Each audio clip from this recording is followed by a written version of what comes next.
This week in music news, we have all sorts of strange things going on. And first is a debauchery that, unfortunately, I can't believe they're doing again. The Osbournes are coming back to television! This time we won't have to actually see them. Well, that's always a plus. Yes, apparently, a Toronto animation studio is trying to shop around a new animated series called The Effin' Osbournes. I can only assume the F-N is some kind of mathematical single or central calculus reference. I can't imagine what else it could be referring to. Apparently, since this is their way of rebooting the entire Osbourne franchise, they are looking to have an animated series that comes out. They are currently trying to shop it around, hoping to sell about 20 episodes, and they are planning on using stop motion for it, akin to stuff that they did for, like, Celebrity Deathmatch. The only time the last time I've seen stop motion used in something I actually liked was Community. So unless you're Wallace or Gromit or Community, I wouldn't recommend doing this at all. So along the same lines, things I do not recommend is making very, very long album titles, especially in this age of iTunes, because it just makes it harder to find considering all the keywords that you could attach to it. I now know what you're talking. Yeah, dead A, hooray. Sorry, I just found out what you're talking about. Yes, the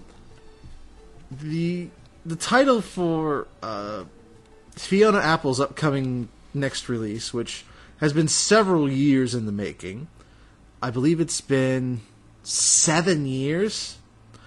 It is called, I believe, The Idler Wheel is wiser than the driver of the screw, and the whipping cords will serve you more than the ropes will ever do. That's a set of lyrics, not particularly good lyrics, but a set of lyrics, not the name of an album. You know what they should just call it? Fiona 2. Short, sweet, easy to find on iTunes.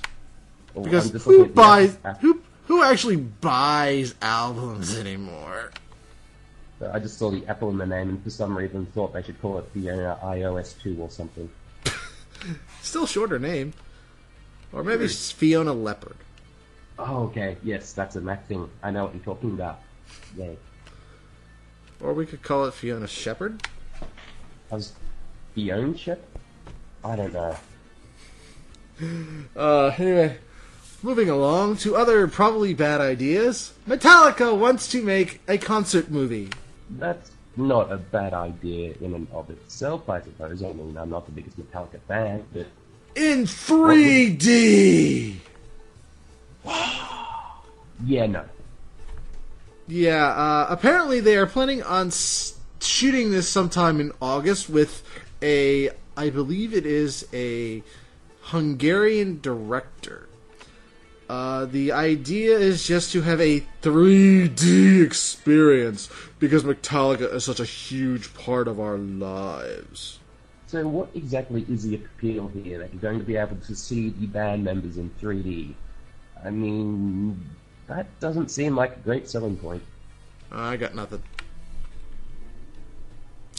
Yeah, that's yeah. Apparently, somebody whose idea this was Lars. If they did some Spinal Tap stuff where they lowered a 3D Stonehenge onto the screen or something, that would be cool. But other than that, no. Not a chance. Sadly. Moving right along. Unfortunately, we had the passing of Davy Jones, the lead singer of the Monkees, last week. Or it was 2 weeks ago. It's been a little while. Yeah, this is one of those things where this has happened several times with me. I don't know how famous and people there, if I can speak, I didn't realize how popular certain musicians are until they died. I mean, he's one, Whitney Houston is another, Michael Jackson was a third. I mean, you hear nothing about these people until they die, and then everyone comes out of the woodworks and says how great they are. So I always find it interesting. Just an example of it. Apparently people finally decided they should probably pick this up on iTunes. And so, to prove the point, several things went up in dramatic fashion according to the folks over at Nielsen Scan. collectively, the group's album gained it was 1,264% boost in sales, while the Daydream Believer song went up 5,300%. That's quite an increase. And from a business perspective, they can only do this 3 more times? Too soon? We're talking like 35 times. Each 100% is multiple. Yeah, but I'm saying there's only 3 members left, so... Yeah. To get jumps this kind... And I also read, what I'm not adding to the story is that the funeral, none of the monkeys, I believe, were there. They all decided to let it be a private funeral and will do their own tribute somehow. Yeah, I can understand that, being famous and not wanting the publicity and everything. Something else I would like to also talk about is the sad death of Robert Sherman. For those of you who might be a little young and do not know who this is, Robert Sherman was one of the Sherman Brothers, the famous Walt Disney songwriters who were with the studio for, I believe, 20 years. They are behind a lot of the music from The Jungle Book, Bedknobs and Broomsticks, Mary Poppins, and to some of us, The Bane of Existence, or The Joy of Existence, It's a Small World. Yeah, I can't say I'm a fan of that song, but I do like some of his other stuff he wrote. His brother is still alive, but the two of them were a dynamic group who brought in a lot of the sounds and brought a lot of people the experience of what a Disney movie was for many decades. And they had such a huge influence on a lot of people that nobody really knows, except a lot of your childhood can be tied up in stuff they wrote. Yeah, I agree. And you know, as sad as his death is, 86 is a ripe old age to live to, so... He lived a very long time. He did. Yes, we will be honoring him later in the show, and then now for something completely different. And now to move on to less frivolous news in the department of I Don't Really Care. I would say other things, but I'm trying to be polite. Britney Spears is coming to television! Yeah. According to The Hollywood Reporter, Britney Spears is nearing a deal to serve as a new judge to take Paula Abdul's place on The X Factor. Musician I never listened to taking place on a show that I don't watch. Yay. Yeah, I could care less. Although she doesn't have much of a career right now, so it'll be interesting to see how she takes this approach. Yeah, I don't know if she has what it takes to be media personality, although personality is used loosely. It will be slow and suffering, but we shall see how this turns out in the end. Who's in, I do not know yet. The last two stories we have this week are, first is so far a list of people who have made a whole lot of money, and also the stuff that is coming up in Austin very soon at the South by Southwest group. To name a few things, for those of you who think certain groups are dead, we'll just go glance quickly at the top 10 who have earned a whole lot of money. I believe just this year alone. Adele is number 10, who cleaned up at the Grammys.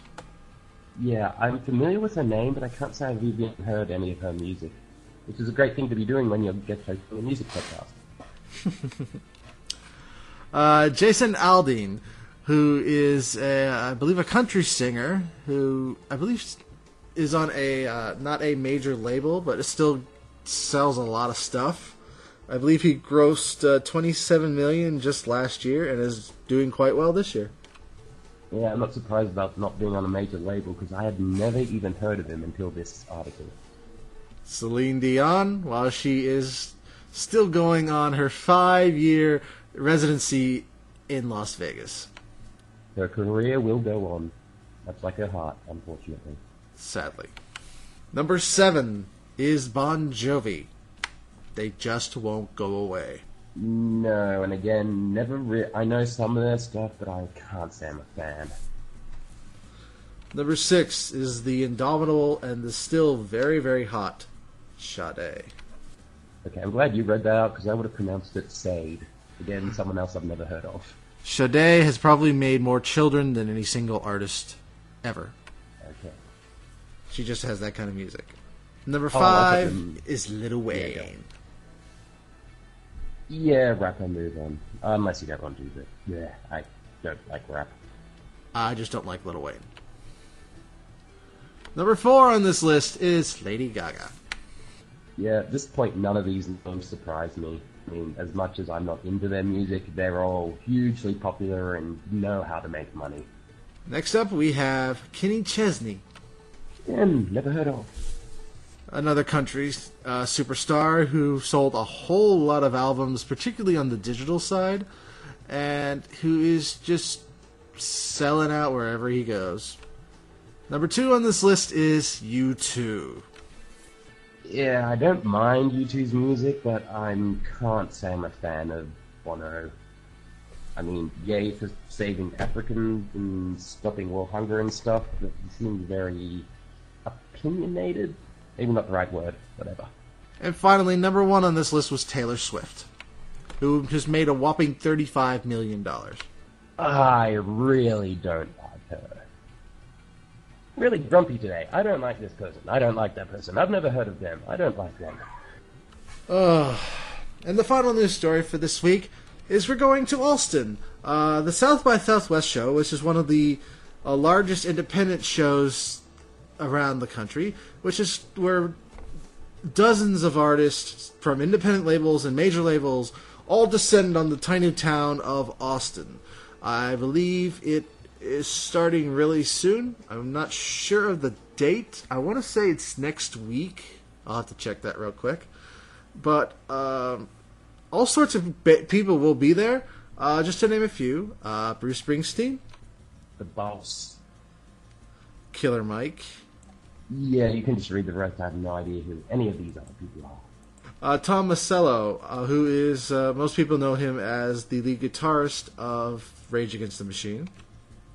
Okay, that sounds familiar. Some of these bands I've never heard of, but it's always nice. Bands like Diamond Rugs, The Magnetic Fields, Built to Spill, Tennis, Patrick Watson. Yeah, I haven't heard of some of these, but that's what I love about particularly South by Southwest. It gives you a whole bunch of artists who no one's really heard of a good chance to showcase their stuff. Yeah, I only know a little bit about South by Southwest, and that's because we're a bunch of... See, I didn't even know it was a music thing. I knew there was some art stuff and some movie stuff. It is a major art, movie, and music festival. It has its own... It has music festival, it has the art scene, and it does have a... the movie festival, which is... It's akin to what some people have called Sundance for the South. That makes sense if you know what Sundance is. I'm guessing Sundance is another film festival. Yes. And that'll wrap up this week's music news.